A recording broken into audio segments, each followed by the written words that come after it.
Welcome to morning bulletin. ఇక వార్త వివరాల్లోకి వెళ్తే కాళేశ్వరం ప్రాజెక్టుకు రెగ్యులేటరీ పర్మిషన్ ఉందా, ఎందుకు కట్టారని మంత్రి నారా లోకేష్ ప్రశ్నించారు. సముద్రంలోకి వెళ్లే మిగులు జలాలను లిఫ్ట్ చేసి బనకచర్లకు మళ్లిస్తే తప్పేమిటని ప్రశ్నించారు. రాజకీయ లాభం కోసమే ప్రాంతీయ విద్వేషాలు రెచ్చగొడుతున్నారని విమర్శించారు. తెలంగాణకు పెట్టుబడులు రావడాన్ని టీడీపీ ఎప్పుడు అడ్డుకుందని ఎవరూ చెప్పలేరన్నారు. తెలుగు ప్రజలు ఎక్కడున్నా నెంబర్ 1 గా ఉండాలని టీడీపీ కోరుకుంటుందని పేర్కొన్నారు. సముద్రంలోకి వెళ్లే బదులు మన మిగులు జలాలు ఆపుకుని మన ప్రాంతాలు మనం లిఫ్ట్ చేస్తే ఏంటండి? ఇప్పుడు మనం ఏం చేస్తున్నాం? ఏ జలాలైతే తెలంగాణ ప్రాంతం దాటి ఆంధ్ర రాష్ట్రానికి వచ్చిన తర్వాత ఒక ప్రాజెక్ట్ నిర్మించుకుని ఆ నీళ్ళని మనం తీసుకెళ్తున్నాం రాయలసీమకి. అంటే తెలంగాణ దాటి వచ్చింది, రివర్స్లో ఎవడు నీళ్ళు తీసుకెళ్ళాలి కదా, తేలండి. ఇక్కడి నుంచి ఎక్కడికి వెళ్తుంది? సముద్రంలోకి వెళ్తుంది స్వామి ఆ నీళ్ళు. అది తీసుకెళ్తే ఎందుకండి వాళ్ళు అంత ఇబ్బంది పడుతున్నారు? నాకు అదే ఆశ్చర్యంగా ఉంది. ఎందుకు ఇబ్బంది పడుతున్నారు? మళ్ళీ అట్లయితే మీరు కాళేశ్వరం ప్రాజెక్ట్ ఎందుకు కట్టారు? రెగ్యులేటరీ కమిటీ అప్రూవల్ ఉందా మీకు? అరే మిగులు జలాల్ని మనం సముద్రంలోకి పోయే జలాల్ని మేము లిఫ్ట్ చేసి మేము పెట్టుకున్నాం అంటే కావాలని ప్రాంతీయ విద్వేషాలు రెచ్చగొట్టి తెలుగు వాళ్ళ మధ్య చిచ్చు పెట్టడానికి ప్రయత్నిస్తున్నారు. Is nothing but that. ఇప్పుడు నేను ఒక మాట చెప్తున్నాను, తెలంగాణలో పెట్టుబడులు వచ్చినప్పుడు ఏనాడైనా మేము ఆపామా, అడ్డుకున్నామా? ఏనాడైనా ఒక లెటర్ రాసామా కేంద్ర ప్రభుత్వానికి వెళ్ళి రాకూడదు, ఇది చేయకూడదు, అది చేయకూడదు? ఏనాడైనా మేము అడ్డుకున్నామంటే తెలంగాణ ప్రాంత అభివృద్ధి కోసం? లేదు. ఎందుకంటే తెలుగు వాళ్ళ కోసం పుట్టిన పార్టీ తెలుగుదేశం పార్టీ. తెలంగాణ అవ్వచ్చు, ఆంధ్ర రాష్ట్రం అవ్వచ్చు, అండమాన్ నికోబార్ అవ్వచ్చు, తెలుగు వాళ్ళు ఎక్కడున్నా వాళ్ళు హాయిగా ఉండాలి, అన్ని రంగాల్లో నంబర్ 1 ఉండాలనేది మా లక్ష్యం. అన్నగారు అందుకే పార్టీని స్థాపించారు. అలాంటిది ఈరోజు కావాలని రాజకీయ లబ్ధి కోసం ప్రాంతీయ విద్వేషాలు రెచ్చగొడుతున్నారు. సింపుల్. ఇది మిగులు జలాలు కాదు అని వాళ్ళు చెప్పమనండి, సముద్రంలోకి వెళ్ళే జలాలు కాదు అని వాళ్ళు చెప్పమనండి. నేను సూటిగా ప్రశ్నిస్తున్నా. ఇప్పుడు ఆనాటి ప్రభుత్వం కాళేశ్వరం ప్రాజెక్ట్ కట్టినప్పుడు మనం ఏనాడు అడ్డుపడలేదే. ఎందుకంటే గోదావరి మిగులు జలాలు సముద్రంలోకి వెళ్తున్నాయి. సముద్రంలోకి వెళ్ళే బదులు మనం మిగులు జలాలు ఆపుకుని మన ప్రాంతాలు మనం లిఫ్ట్ చేస్తే ఏంటండి? ఇప్పుడు మనం ఏం చేస్తున్నాం? ఏ జలాలైతే తెలంగాణ ప్రాంతం దాటి ఆంధ్ర రాష్ట్రానికి వచ్చిన తర్వాత ఒక ప్రాజెక్ట్ నిర్మించుకుని ఆ నీళ్ళని మనం తీసుకెళ్తున్నాం రాయలసీమకి. జగన్ నెల్లూరు పర్యటన సందర్భంగా విడుదలైన బంగారుపాళ్యం వీడియో పాతదని అనుమానాలు వ్యక్తం చేస్తూ హోంమంత్రి అనిత మండిపడ్డారు. ప్రజలు రాకపోతే పాత వీడియోలు మిక్స్ చేసి ప్రజలను మోసం చేయాలనుకోవడం బాధాకరమన్నారు. ఇదేనా జగన్ చెప్పే విశ్వసనీయత అంటూ ప్రశ్నించారు. ప్రజలను మోసం చేసే పనులు కాకుండా సమస్యలపై పనిచేయాలని సూచించారు. అనిత వ్యాఖ్యలు రాష్ట్ర రాజకీయాల్లో సంచలనం సృష్టించాయి. YSRCP chief YS Jaganmohan Reddy Nellore tour. Just ఒక్కసారి అది ఎలా చూడండి. ఎస్, అక్కడ పాజ్ చేయండి అమ్మ ఒకసారి, మళ్ళీ బ్యాక్కి వెళ్ళి పాజ్ చేయండి. ఎస్, అక్కడ ఒకసారి చూడండి. వ్యవసాయ మార్కెట్ కమిటీ బంగారుపాళ్యం. ఈరోజు సాక్షి టీవీలో కిందన చూడండి Nellore tour, YSRCP chief Jaganmohan Reddy Nellore tour. ఇది official page, YSRCP official, YS Congress party. Okay, ఇది సాక్షి టీవీలో వీళ్ళు ప్లే చేస్తున్నది. అంటే ఇక్కడ ఏంటంటే అక్కడ వ్యవసాయ కమిటీ బంగారుపాళ్యం. జస్ట్ కొంచెం అలా బ్యాక్ రండి ఒకసారి. ఇది నెల్లూరు టూర్ అని చూపిస్తారు. అంటే జనాలు లేక జనాలను చూపించుకోవటానికి, ఒక మభ్య పెట్టడానికి, అవాస్తవాలను వాస్తవంగా చిత్రీకరించడానికి, లేనిది ఉన్నట్లు చిత్రీకరించడానికి సాక్షి టీవీ ఇంత దిగజారుడుతనానికి దిగజారుతుందా? భారతిరెడ్డి గారికి నేను స్ట్రైట్ క్వశ్చన్, ఏమైంది మీ తాలూకా క్రెడిబిలిటీ? మీ టీవీలో వేసుకున్నది. ఈరోజు నేను ఎప్పుడు గురించో మాట్లాడట్లా, ఈరోజు మీ క్రెడిబిలిటీ ఏమైంది? ఎట్టి పరిస్థితుల్లోని వాస్తవాలను హైట్ చేయకూడదని చెప్పున్నారు ఇందాక. మరి ఎందుకు ఇలాగా చేయాల్సిన అవసరం వచ్చింది? పక్కకు పెట్టండి మా బంగారుపాళ్యంది ఒకసారి. అదే మనకి మెయిన్. కొంచెం బ్యాక్ రండి, అదిగో జస్ట్ పాజ్ చేయండి. నెక్స్ట్ అంతవరకు. ఎస్ మధ్యలో చూసారా? అంటే ఒక 50 సెకండ్ల వీడియోలోనే మధ్యలోని పాతవి టూర్లు కూడా యాడ్ చేసేసి దాన్ని మిక్సప్ చేసేసి జనాలకి ఎటువంటి మెసేజ్ ఇద్దాం అనుకుంటున్నారు? ఇదేనా మీ క్రెడిబిలిటీ? ఇదేనా ఒక అదర్ కాయిన్ అదర్ సైడ్ నుంచి చూపిస్తామని చెప్పారు? దీనికి ఏం సమాధానం చెప్తారు? దీనికి ప్రజలకు ఏం సమాధానం చెప్దాం అనుకుంటున్నారు? అంటే ఈ టూర్లలోని వీళ్ళు సాక్షి టీవీ పరంగా వీళ్ళు చేస్తున్న దుష్ప్రచారం ఒకవైపు, లేనిది ఉన్నట్లు ఉన్నది లేనట్లు. పార్టీ ఫిరాయించిన ఎమ్మెల్యేలు తక్షణమే పదవులకు రాజీనామా చేయాలని మాజీ ఎమ్మెల్యే తాటికొండ రాజయ్య డిమాండ్ చేశారు. సుప్రీంకోర్టు తీర్పు ప్రకారం 3 నెలల్లో స్పీకర్ నిర్ణయం తీసుకోవాలని తెలిపారు. లేకపోతే సుప్రీంకోర్టే సుముఠోగా నిర్ణయం తీసుకుని 6 సంవత్సరాల పాటు అనర్హత విధించవచ్చని పేర్కొన్నారు. ప్రజాస్వామ్య విలువల రక్షణకు ఇది కీలకమైన అంశమని పేర్కొన్నారు. సుప్రీంకోర్టు తీర్పు ఇవ్వడం జరిగింది. సుప్రీంకోర్టు అంటే రాజ్యాంగ ధర్మాసనం. రాజ్యాంగం ఏం చెప్తుందంటే యాంటీ డిఫెక్షన్ అంటే పార్టీ ఫిరాయింపు చట్టం అంటే ఒక పార్టీ నుండి గెలిచిన వాళ్ళు ఆ పార్టీ నచ్చకపోయినా, పార్టీ విధానాలు నచ్చకపోతే ప్రాథమిక సభ్యత్వానికి రాజీనామా చేయాలి. గెలిచిన పదవికి, ఆ పార్టీ నుండి సంక్రమించిన పదవికి కూడా రాజీనామా చేయాలి. అంటే కడియం శ్రీహరి టీఆర్ఎస్ పార్టీ నుండి ఎమ్మెల్యే గెలిచాడు, తర్వాత ఇవాళ కాంగ్రెస్ పోయాడు. సో అది యాంటీ డిఫెక్షన్ పార్టీ ఫిరాయింపు వర్తిస్తుంది. అందుకోసమే ఇవాళ తీర్పు ఏంటంటే 3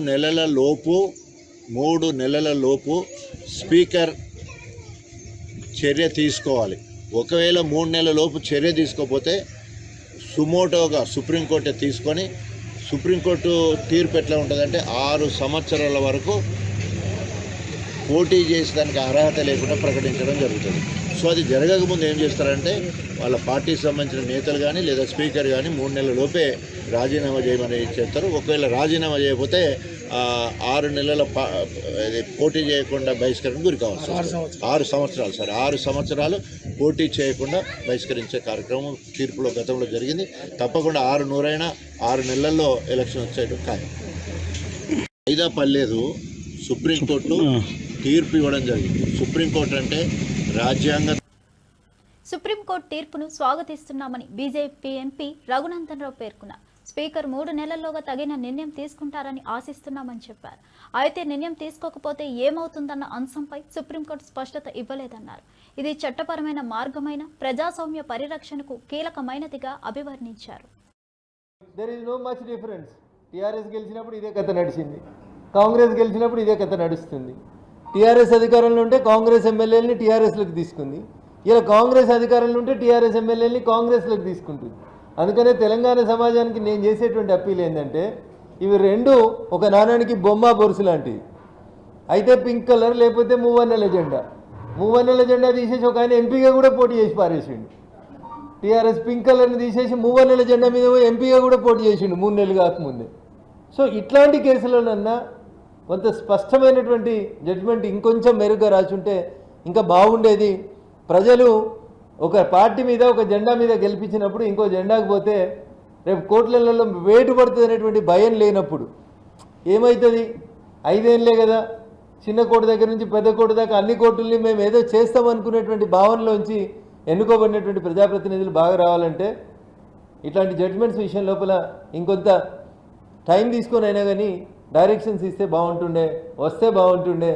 మంచి జరగాలని, తెలంగాణలో పార్టీ ఫిరాయించినటువంటి ఎమ్మెల్యేల పట్ల స్పీకర్ తొందరగా నిర్ణయం తీసుకుంటారని ఆశిస్తా ఉన్నాం.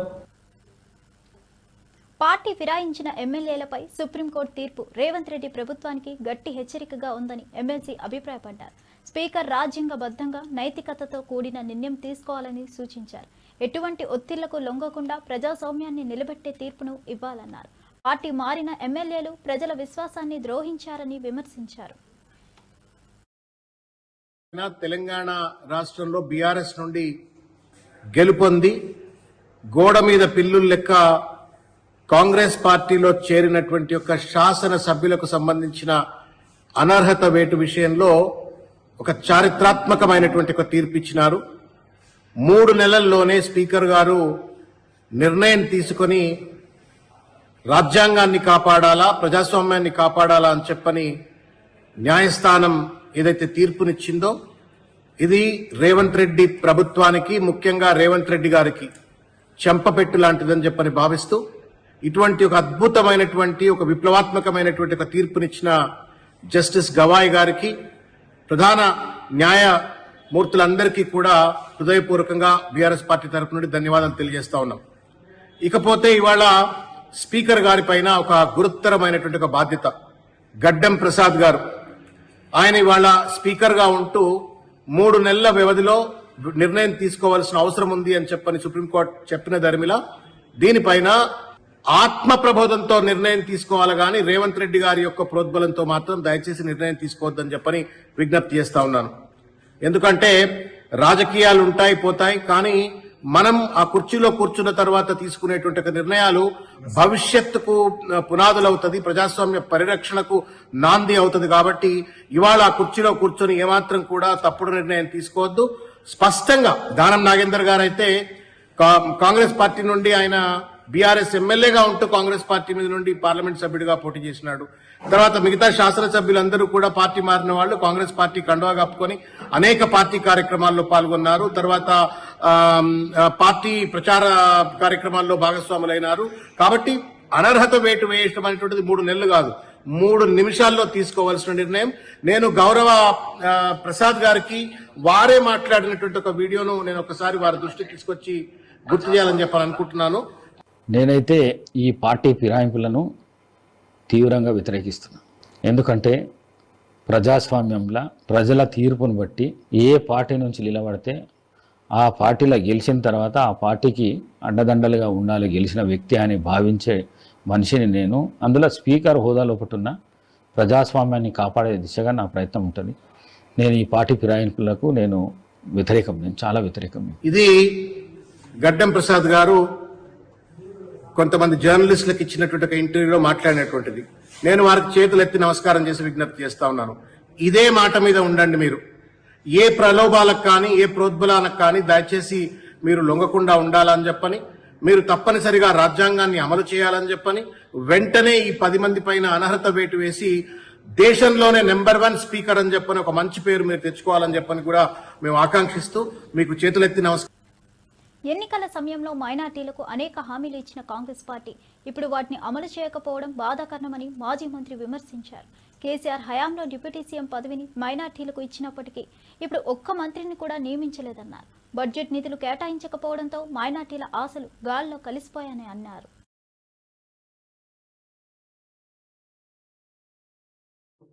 కేసీఆర్ గారు మహాన్ మహాత్మా లీడర్ ఉన్నాయి. ఆయన ఒకటి చీఫ్ మినిస్టర్ ఓత్ తీసుకోపోతే అప్పుడు హోమ్ మినిస్టర్ అంటే ముస్లింకు ఇచ్చిన, హిందూ ముస్లిం గంగా జమున తహజీబ్ అంటే ఆయన దగ్గరే ఉంది. రేవంత్ రెడ్డి గారు ఖాళీ మాట్లాడుతున్నారు, ప్రామిసెస్ చేస్తున్నారు, ఇంప్లిమెంట్ ఏం చేస్తలేదు. ఇది కొత్త ఇష్యూ. ఇమాం మౌజన్ గారికి इनकम सर्टिफिकेट कावाले అంటే मैं यही पूछना चाहता हूं कि हमारे इमाम और मौजूद हजरत कहाँ से लाएंगे, इनकी इनकम ही नहीं है। केसीआर साहब जिस तरह दिए थे डिक्लेरेशन के ऊपर, मस्जिद कमेटी वाले अटैच करे तो इमाम मौजूद हजरत को 5-5 हज़ार हदिया दिया गया। रेवंत रेड्डी साहब क्या बोले, इमाम साहब को 12,000 देंगे, मौजूद साहब को 10,000 देंगे। अरे 12 भी गए, 10 भी गए, अब तो नए शरात लगाकर 50% लोगों को कट करना चाह रहे हैं। शॉर्ट पीरियड देकर सारे लोगों से कहा जा रहा है कि आप इनकम सर्टिफिकेट आधार कार्ड सबमिट कीजिए तो हम इंक्वायरी करने के बाद पेंशन देंगे। ये गलत तरीका है। हम कई 2 दिन से हम कोशिश कर रहे थे। माइनॉरिटी सेक्रेटरी शफीउल्लाह साहब से कल का अपॉइंटमेंट लिए थे। बीआरएस के तमाम लीडर्स जाकर के मेमोरेंडम तैयार कर रहे थे कि जो ये आप कंडीशन लगा रहे हैं वो कंडीशन को कलअदम कीजिए, क्योंकि अगर सारे तेलंगाना में एक भी इमाम मौजूद जो है इनकम टैक्स पे भरने के काबिल नहीं रहता और बहुत माशी हाल से बहुत कमजोर होते हैं, उन्हें जो हदिया दिया जा रहा है, जो पेंशन दिया जा रहा है, वो सिर्फ केसीआर साहब के दौर में हुआ। हमारे तेलंगाना में इससे पहले 48 ईयर्स कांग्रेस हुकूमत की, 17 साल तेलुगु देशम हुकूमत की, दोनों मिला के 65 साल हुकूमत करे। 65 साल में 1 पैसा भी इमाम मौजूद को नहीं दिए। अगर कोई देने वाले लीडर और महान महात्मा लीडर है तो केसीआर साहब। उन्होंने जब सर्वे करवाया एक दिन का, उसमें पता चला कि इमाम और मौजूद आजाद भी बहुत माशियाल से कमजोर है, बहुत गरीब है। बहुत गाँव में तो उन्हें 2 टाइम का खाना भी खाने के मुश्किल पैदा होते हैं। इसलिए सीएम साहब ने इमाम साहब को 5,000, मौजन साहब को 5,000 रुपए का हथियार देने का वादा किया और वो दे भी रहे थे। और रेवंत रेड्डी साहब इलेक्शन से पहले हम 12,000 रुपए इमाम को देंगे, 10,000 रुपए मौजन को देने का वायदा किया। वोट लेने के बाद पूरा भूल गए। ऐसे तो बहुत 50 वायदे किए, इसीलिए वायदों को 420 कहा जा रहा है। చంద్రబాబుతో వ్యక్తిగత ద్వేషంతో పలు వైసీపీ నేతలను జైల్లో పెట్టారని ఆరోపించారు.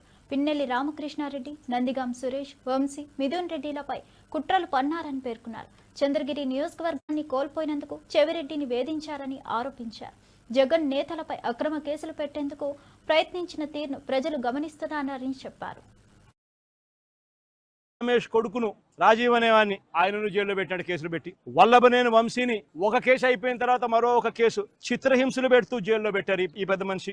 ఎంపీ మిథున్ రెడ్డిని కేవలం పెద్దిరెడ్డి రామచంద్రారెడ్డి చంద్రబాబు నాయుడును ఆయన కాలేజ్ టైం ఈయన ఇద్దరు కాలేజీలలో స్టూడెంట్ గా ఉన్నప్పుడు ఇద్దరు కలిసి చదువుకున్నారని, ఆ కలిసి చదువుకున్నప్పుడు పెద్దిరెడ్డి రామచంద్రారెడ్డి చంద్రబాబు నాయుడు చెప్పుతో కొట్టాడు అని చెప్పి ఆ చిన్నప్పుడు చేసిన ఆ చిన్న గొడవ చంద్రబాబు నాయుడు మనసులో ఎంతగా నాటుకొని పోయింది అంటే ఏకంగా పెద్దిరెడ్డి రామచంద్రారెడ్డి కొడుకును ఎట్ట తిరిగి జైల్లో పెట్టాలా, పెద్దిరెడ్డి రామచంద్రారెడ్డికి మనక్షోభ కలిగించాలా అని ఎంత సేడిస్టిక్ గా ఆయన వ్యవహరిస్తా ఉన్నాడు అని చెప్పడానికి ఇదొక నిదర్శనం. కాలేజీ టైంలలో గొడవలు జరుగుతూ ఉంటాయి, కొట్టుకుంటా ఉంటారు. పిల్లోళ్ళన్నా కొట్టుకోకుండా ఉంటారా? పిల్లోళ్ళన్నప్పుడు చంద్రబాబు నాయుడు ఉడుకు రక్తంలో ఉంటాడు, మా పెద్దిరెడ్డి రామచంద్రారెడ్డి అన్న ఉడుకు రక్తంలోనే ఉండింటాడు. తపానాలు పీకింటాడు, ఏం తప్పే ఉంది ఆ టైంలో జరిగింటాయి. ఆ జరిగిందని గుర్తుపెట్టుకుని సేడిజంగా ఇన్ని సంవత్సరాల తర్వాత కూడా ఆయన కొడుకును కూడా జైల్లో పెట్టించాలని చెప్పి ఇంతగా తాపత్రయపడతా ఉన్నాడంటే చంద్రబాబు నాయుడు. ఈయన మనిషిలోని విషం, ఈ మనిషిలోని రాక్షసత్వం ఎంతగా ఉంది అని చెప్పడానికి ఇదొక నిదర్శనం. మరొకరు చెవిరెడ్డి భాస్కర్ రెడ్డి. పాపం చెవిరెడ్డి భాస్కర్ రెడ్డి ఏం తప్పు చేసినాడో నాకైతే తెలియదు. కేవలం ఆయన చంద్రగిరి కాన్స్టిట్యున్సీకి ఎమ్మెల్యే కావడం. ఇదే చంద్రగిరి కాన్స్టిట్యున్సీ చంద్రబాబు నాయుడు సొంత కాన్స్టిట్యున్సీ. ఇదే చంద్రబాబు నాయుడు సొంత కాన్స్టిట్యున్సీ చంద్రగిరిలో 1983లో 1978లో ఆయన కాంగ్రెస్ పార్టీలో మంత్రిగా ఉండి 17,000తో ఓడిపోయినాడు చంద్రగిరి కాన్స్టిట్యున్సీలో 1983లో. ఆ తర్వాత ఆయన ఓడిపోయి మళ్ళా వాళ్ళ మామ కాళ్ళు పట్టుకొని గడ్డం పట్టుకొని మళ్ళా 1989లో తెలుగుదేశం పార్టీలో చేరి అక్కడ రాజ్యమేలి కుప్పం అనే నియోజకవర్గాన్ని, బీసీలు అధికంగా ఉన్న కుప్పం అనే నియోజకవర్గంలోకి వెళ్లి పోటీ చేస్తా ఉన్నాడు. ఈ చంద్రగిరి నియోజకవర్గం ఆయన చేతుల్లో నుంచి వెళ్ళిపోయింది అని, ఈ చంద్రగిరి అనే నియోజకవర్గం ఆయన సొంత ఊరుంది కాబట్టి అక్కడ ప్రజలు చంద్రబాబు నాయుడు ఓడించినారు అని బాధ తట్టుకోలేక భాస్కర్ ను వేధించి జైల్లో పెట్టించే కార్యక్రమాలు చేస్తా ఉన్నాడు. చివరికి భాస్కర్ ఒకడే కాదంట, భాస్కర్ కొడుకు మొన్న కంటెస్ట్ చేసినాడు. పాపం లండన్ నుంచి వచ్చినాడు పాపం ఆ పిల్లోడు కూడా మొన్న కంటెస్ట్ చేసినాడు. ఆ పిల్లోని కూడా కేసులో పెట్టినారు. ఇదే పెద్ద మనిషి చంద్రబాబు నాయుడు కొడాలి నానిని, పేర్ని నాని భార్యను కూడా చివరికి అని కూడా చూడకుండా ఆమెను కూడా కేసులో పెట్టాలని చిత్రహింసలే. అనిల్ కుమార్ యాదవ్ ఇక్కడ జిల్లాలో మీ అందరికీ పరిచయస్తుడైన బీసీ నాయకుడు, మంత్రిగా ఎదిగిన వ్యక్తి, యువకుడు, ఇలాంటి వ్యక్తిని కూడా దొంగ కేసుల్లో ఇరికిచ్చాలని చెప్పి ఏకంగా ప్రయత్నం చేస్తే ఆ కేసులో ఆ విట్నెస్ వెళ్లి జడ్జి ముందర పోలీసులు నన్ను 3rd డిగ్రీ ఉపయోగించి నన్ను దొంగ స్టేట్మెంట్ తీసుకునే ప్రయత్నం చేశారు అని చెప్పి ఏకంగా మెజిస్ట్రేట్ ముందర చెప్పినాడు అని అంటే ఎంతటి దారుణంగా వీళ్ళు పోలీసులను ఉపయోగిస్తున్నారని చెప్పడానికి ఇదొక నిదర్శన. జోగి రమేష్ మరో బీసీ నాయకుడు, సజ్జల రామకృష్ణారెడ్డి మా పార్టీలో మరో సీనియర్ నాయకుడు, ఆయన కొడుకును కూడా వదలడంలా, ఆయన కొడుకును కూడా భార్గవరెడ్డి అనే పిల్లని కూడా వేధించే కార్యక్రమే. వైవి సుబ్బారెడ్డి మా పార్టీకి సంబంధించిన మరో సీనియర్ నాయకుడు, ఆయనను ఒక్కడే కాదు ఆయన కొడుకును కూడా మళ్ళీ తీసుకొచ్చే కార్యక్రమం. విజయవాడకు సంబంధించి దేవినేని అవినాష్ కృష్ణా జిల్లా అధ్యక్షుడు, ఆయనను కూడా చిన్న పిల్లోడను కూడా చూడకుండా ఆయన మీద కూడా కేసులే. తలసిల రఘురాం, అంబటి రాంబాబు, అంబటి మురళి, విడుదల రజని, దళిత ఎమ్మెల్యే చంద్రశేఖర్, బూచేపల్లి శివప్రసాద్, ఉషశ్రీ చరణ్, తోపదుర్. నల్లపురెడ్డి ప్రసన్నకుమార్ రెడ్డి చేసిన అసభ్య వ్యాఖ్యలపై జగన్ పరామర్శకు వెళ్లడం సిగ్గుచేటని ఎమ్మెల్యే వేమిరెడ్డి ప్రశాంతిరెడ్డి మండిపడ్డారు. ఇది మహిళలపై జగన్ చూపే దృష్టిని బయటపెడుతుందని అన్నారు. ఓ మహిళకు చేసిన అవమానాన్ని సమర్థించడం ప్రజల ముందే తప్పు సందేశం ఇస్తుందని విమర్శించారు. సార్లు ఎమ్మెల్యే అయిన ఒక మనిషి, చెల్లెల వరుస అయిన ఒక మహిళను ఇష్టం వచ్చినట్టు వ్యక్తిత్వ హననం చేసి మాట్లాడితే అసలు ఏం మాట్లాడాడు అనేది వినకుండా ఆ మనిషిని పరామర్శించడానికి ఈరోజు ఈ జగన్మోహన్ రెడ్డి గారు రావడం నిజంగా ఎంత హాస్యాస్పదంగా ఉందంటే అంత హాస్యాస్పదంగా ఉంది. అసలు మీరు ప్రజలకి ఏం మెసేజ్ ఇస్తున్నారు? 5 సంవత్సరాలు మీ పాలనలో మీ నాయకులు, మీ ఎమ్మెల్యేలు ఎన్నో నీచంగా ఘోరాలు చేసిన దానికి ఫలితంగా ఈరోజు ప్రజలు మిమ్మల్ని తరిమి కొట్టి 11 సీట్లతో గెలిపించారు. 154 సీట్లతో గెలిచిన మిమ్మల్ని ఈరోజు 11 సీట్లకి దించారు. అది ఎందుకు దించారు? మీరు చేసిన మాటలు, మీరు చేసిన అవినీతి, అరాచకాలు ప్రతి ఒక్కడు అసెంబ్లీ దగ్గర నుంచి తీసుకుంటే ప్రతి జిల్లాలో, ప్రతి కాన్స్టిట్యున్సీలో నీతి నిజాయితీ అనేది తెలియకుండా దోచుకోవడమే కాకుండా ఎంతో మంది మహిళల్ని హరాస్ చేశారు, ఎంతో మందిని జైళ్ళకు పంపించారు, ఎంతో మందిని తరిమి కొట్టారు, మాట్లాడిన ప్రతి ఒక్కరి ఇల్లు ధ్వంసం చేశారు. ఇదే ప్రసన్న కుమార్ రెడ్డి ఒక్కసారి మీరందరూ వెనక్కి తిరిగి చూస్తే పోలంరెడ్డి శ్రీ అమెరికా అధ్యక్షుడు ట్రంప్ భారత్పై 25% సుంకాలు విధించడం అసమంజసమని శశి థరూర్ మండిపడ్డారు. వాణిజ్య ఒప్పందాలు కుదరకపోతే భారత్ ప్రత్యామ్నాయ దేశాలను ఎంచుకోవాలని సూచించారు. దేశీయ మార్కెట్ కూడా విస్తృతంగా ఉందని గుర్తు చేశారు. అమెరికా ఒత్తిడికి తలొగ్గాల్సిన అవసరం లేదని పేర్కొన్నారు. మార్కెట్ ఉందని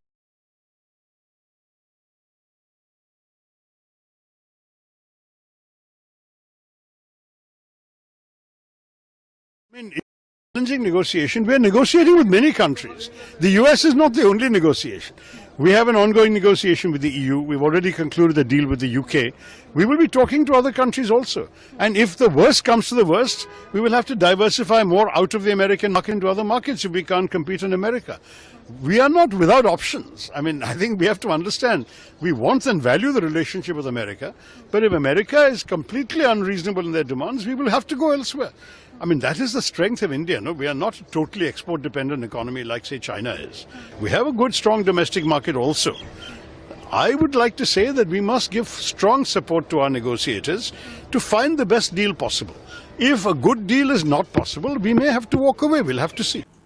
వికారాబాద్ జిల్లాలో మహాలక్ష్మి పథకంపై వదంతులు వ్యాపించడంతో మహిళలు పెద్ద ఎత్తున పోస్టాఫీస్ వద్ద బారులు తీరారు. 2500 నగదు ఖాతాలో జమ అవుతుందని ప్రచారం జరగడంతో వందలాది మంది ఖాతాలు తెరవడానికి తపాలా కార్యాలయాలకు వెళ్లారు. ప్రభుత్వం నుండి అధికారిక ప్రకటన లేకపోయినప్పటికీ పథకంపై అపోహలు చోటు చేసుకున్నాయి.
వర్షాలతో పాటు జూరాల, సుంకేసుల ప్రాజెక్టుల నుంచి శ్రీశైలం జలాశయానికి 3,17,910 క్యూసెక్ల వరద నీరు చేరింది. అవుట్ఫ్లో 3,02,231 క్యూసెక్కులు కాగా 8 గేట్ల ద్వారా 2,16,152 క్యూసెక్కుల నీరు దిగువకు విడుదల చేశారు. నీటి మట్టం ప్రస్తుతం 882.70 అడుగులకు చేరింది. జలాశయ పరిసర ప్రాంతాల్లో అప్రమత్తంగా ఉండాలని అధికారులు హెచ్చరిస్తున్నారు.